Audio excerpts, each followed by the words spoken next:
বর্তমান প্রজন্ম জানুক কিভাবে অন্যায়ের বিরুদ্ধে দাঁড়ানো মানুষগুলো নিজের রক্ত দিয়ে ইতিহাস লিখেছিল। তাদের শাহাদাত বৃথা যায় না এবং তাদের শাহাদাত বৃথা যাবে না।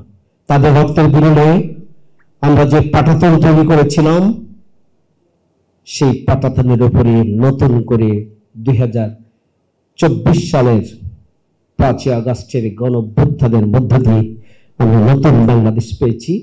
সেই দিন যারা শহীদ হয়েছিলেন, আল্লাহ রাব্বুল আলামিন যেন তাদেরকে শাহাদাতের সর্বোচ্চ মর্যাদা দান করেন। এই নৃশংস হামলায় যারা আহত হয়েছিলেন, এখনো পঙ্গুত্ব বরণ করে ফিরছেন, আল্লাহ রাব্বুল আলামিন তাদেরকে দুনিয়া এবং আখিরাতে যেন কল্যাণ দান করেন।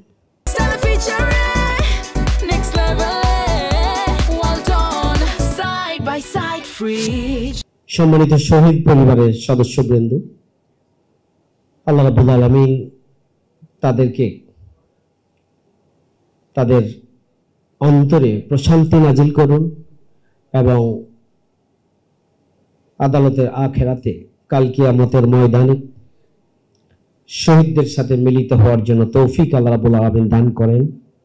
সেই দোয়া এবং সে আকাঙ্ক্ষা শহীদ পরিবারের মধ্যে আল্লাহ জাগরুক রাখুন, সেই দোয়া করছি।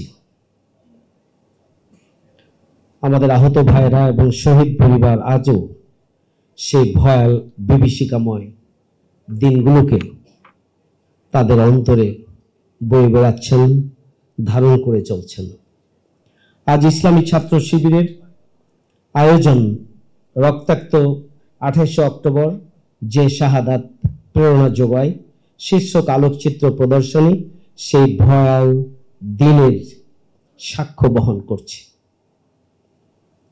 প্রতিটি ছবিতে ফুটে উঠেছে নিষ্ঠুরতার ইতিহাস, আর সেই ইতিহাসের প্রতিটি ফ্রেমে আজ শহীদ ভাইদের আত্মত্যাগের অমলিন স্মৃতি। এই প্রদর্শনীতে আমি যখন এসেছি, যেন মনে হয়েছে সেই দিন আবার আমি 28 অক্টোবরের ময়দানে যেন আবার আমি ছুটে এসেছি। সেই দিনের সকাল থেকে সন্ধ্যা পর্যন্ত আমাদের শীর্ষ নেতৃত্ব আমিরে জামাত সহ আমাদের সকল পর্যায়ের ছাত্র শিবির এবং জামাত ইসলামী সহ জনতার যে স্বতঃস্ফূর্ত উপস্থিতি, শাহাদাতের তামান্নার যে প্রতিযোগিতা এবং নিজেকে বিলিয়ে দেওয়ার মধ্যেই যেন আনন্দ খুঁজে পাওয়ার যে একটা ক্ষিপ্রতা সবার মধ্যে ছিল, সেটি আজকে নতুন করে এই প্রদর্শনীতে আসার পরে মনে হয়েছে।